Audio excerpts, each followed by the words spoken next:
As most tennis fans will probably remember, I retired on a Friday night playing doubles with Rafa in London. Big old farewell, tears everywhere. It's like rivers of whatever. I'm crying the whole time, but anyway, it was beautiful. Get back to Switzerland on Monday, and on Wednesday I had a playtest scheduled together with Wilson, because at the time, you know, a couple of months earlier, we had probably put that date into the calendar, not knowing it that I was going to retire. So funny enough, I was back on the court the Wednesday after. Here we are testing rackets in an indoor facility in Switzerland, and that's what we do.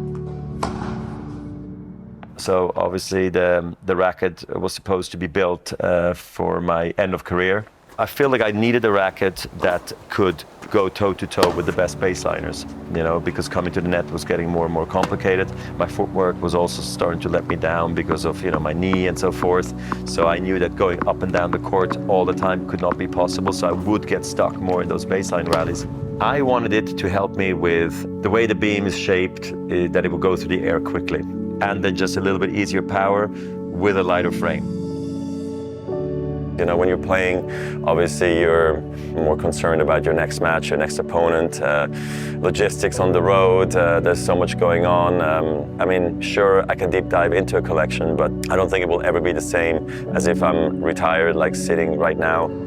I wanted to make it more user-friendly, player-friendly, not just for the people, but especially also for myself. So for me, it was actually dropping some weight without compromising on, you know, on the toughness and the feel of the racket. And I just wanted to make sure that you can really hit good angles with good spin and still be able to feel that you're holding something really powerful in your hands.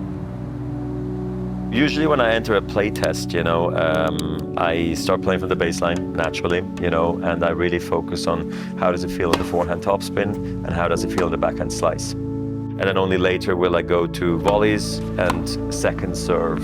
And I feel I have a really good feel of what the racket is doing, and do I get the topspin I'm looking for?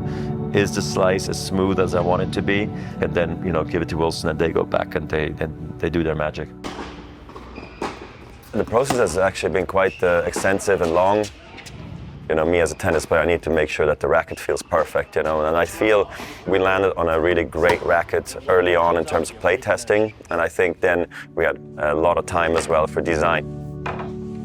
I like the idea of this one, you know, as long as obviously it doesn't play around too much with swing weight. It gives it that almost authenticity, like, okay, only Wilson can do something like this, and then obviously probably others will follow, and that's then the biggest form of compliments, right? I was talking, you know, to Tony about the strings, and I feel at the moment I'm leading 80% to a Wilson logo on the strings, and we're just going to keep the option open for RF logo on strings. It took me quite a while to then actually decide the final look of the racket, because I just had so many ideas that we could do. But of course, at one point, you got to decide, okay, so this is going to be the one.